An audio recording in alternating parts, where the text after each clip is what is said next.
Here we go again, the mid-month update for PlayStation Plus Extra and Premium subscribers for the month of May 2025. As always, more games are being thrown into your catalogue of choice, while a staggering amount of games are leaving quietly by the back door. There's more than 20 going away. I'll take you through everything, the additions and the subtractions, coming on May 20th. Hello there, I'm Adam. Please drop a like to support this series, and away we go. Kicking off the month is another manga from the creator of Dragon Ball. This is Sandland on both PS4 and PS5. Set in an open world wasteland, humans and demons coexist, and we play as a demon, Beelzebub himself, with two key themes to follow: getting enough resources to survive in this arid desert, and overthrowing the evil government in the story. The highlight of Sandland is found in its vehicles. 5 different vehicles can be brought with us and summoned at will. These are pretty much extra characters, as we call on the right vehicle at the right situation, whether that's fighting or exploring, and by fighting, your vehicle can actually melee brawl in this world, and they all can be customized how you see fit. With a story that lasts around 25 hours, Sandland has a review average of a little over 7 out of 10. Atlas and Persona fans check out Soul Hacker 2, an interesting take on the effects of AI and what being human actually means in a digital world. It plays remarkably close to the Persona games with the usual JRPG style turn-based combat. There's a little flair that sees a demon stacking system which collects the attacks made to the enemy's weaknesses during the duration of the fight, which then trigger a massive attack to do crazy amounts of damage. Like you'd expect with an Atlas game, the draw of the cast getting to know each other acts as a great way to keep players engaged, and there's tons of side content too to flesh out each of your crew. Average review score 74 out of 100. Next up is Five Nights at Freddy's Help Wanted, but not just the base game, this is the full-time edition, which includes the DLC Curse of the Dread Bear. Primarily a VR game, this is also playable in a standard flat screen mode for people who don't want or own a VR headset. You know the premise: survive the night as animatronic animals slowly scare the crap out of you and hunt you down and try to get where you're sitting in many different ways. You'll be frantically managing the power supply, repairing the ventilation system, and fixing broken mechanical parts, all to hold off Freddy and his pals. FNAF Help Wanted has a review score of 80 out of 100 on PlayStation, and this one can be played on both PS4 and PS5, although some of the features are PSVR 2 only. This month's fighting game is Granblue Fantasy vs Rising, again on both PS4 and PS5. This one-on-one fighter saw a new beginner mode introduced to help new players hold their own in a scrap with those pros who have no life. Simple inputs that act like training wheels until the player doesn't need them anymore. With 28 characters to master in the base game,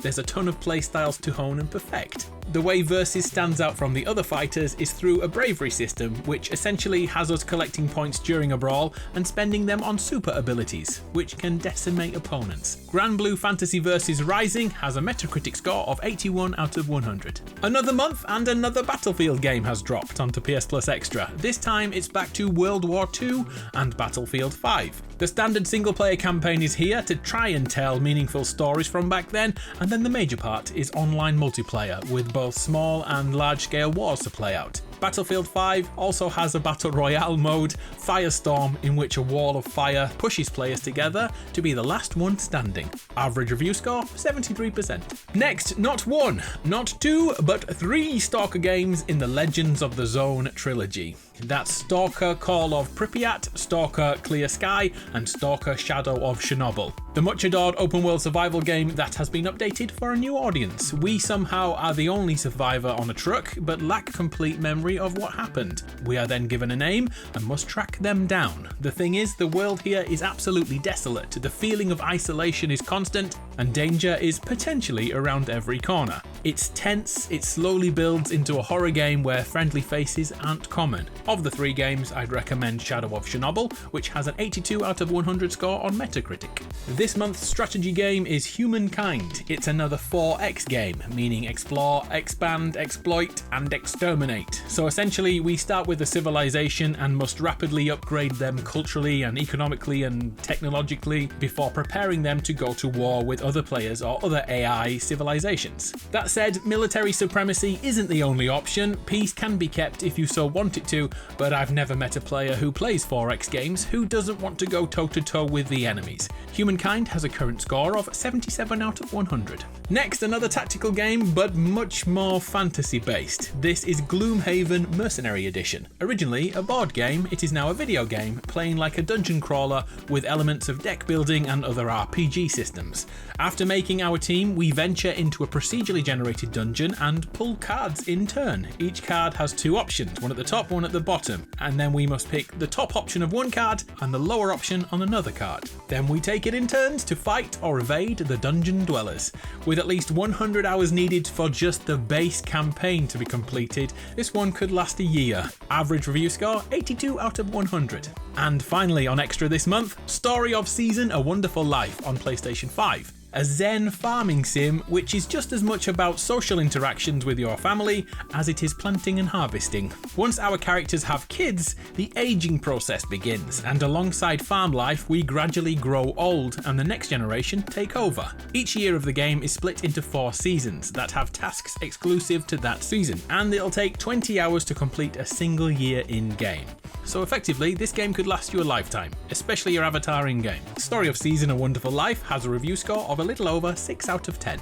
If you haven't decided what to play yet, take a suggestion from me. As just a few weeks ago, Ubisoft continued their slow updating of iconic games in their back catalogue, and they finally got around to Far Cry 4. When playing that PS4 game on PS5, it will now support 60 frames per second. It'll look and play far better than what you're seeing right now. Most of this footage is 10 years old. Far Cry 4 sets us free in the open world of Kyrat, which is like an exaggerated version of parts of Nepal and Tibet, and a little bit of India. And we must overthrow Pagan Min, who has seized control of the country. It was pretty groundbreaking back in its time, and set up so many of the standards we see in open world gaming today. And it's also 11 years old, so keep that in mind too.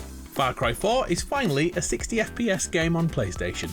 Okay, so now the bad part of the video, as games exit the subscription service, and there's over 20 of them this time. The headliners are the removal of Grand Theft Auto 5, the exceptional open world crime caper, which has already been in and out of the catalogue a few times over the last few years. More surprisingly though is Infamous Second Son, another open world game, but this time anyone with superpowers is treated like a criminal, and we must choose either a light or dark path by absorbing other people's powers. Some gamers have speculated that the Infamous series may be the next games to be given a modern remaster by Sony. We'll see. Elsewhere, Batman Arkham Knight and Payday 2 Crime Wave Edition are being booted out, along with a lot of others. Let me take a deep breath.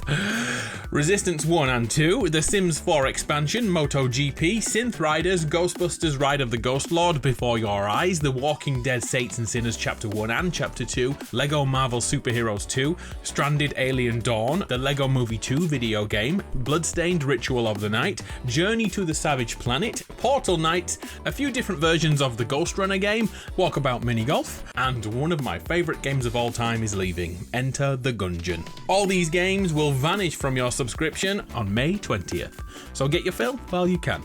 I have a little extra for you this month, as next month's headline game has already been announced. Arriving on June 17th is FBC Firebreak. This is a 3-player cooperative first-person shooter set within the same universe as Control, and by proxy Alan Wake too. The Bureau's headquarters is in constant threat of otherworldly forces, and it's up to us to keep them at bay. But this isn't a typical team shooter, as the weaponry on offer can blend both everyday items with the absolutely bizarre. There's a shot in the gameplay trailer that sees a player's vision obscured by post-it notes that have stuck to their face, and then a little later a boss appears made out of sticky note paper. I cannot wait for FBC Firebreak, so we'll see that in June. But hey, it's still May, let's get back to May. Over to PlayStation Plus Premium now, and the Classics catalogue will see a massive one game added. Yeah. Battle Engine Aquila on the PS4 and PS5. I don't know this one, I have not played this one, so I'll have to read the blurb. The forces of Forseti and the evil Muspel are in a fight to the death for a flooded world's most limited resource, land. You are Hawk Winter, plucked from obscurity to pilot Battle Engine Aquila, guiding legions of allies to victory. Oh, it sounds pretty good actually. So that's our month on PS Plus Extra and Premium. 10 games have come in, 24 have gone out. I'm Adam, you're awesome, it's been a pleasure. See ya!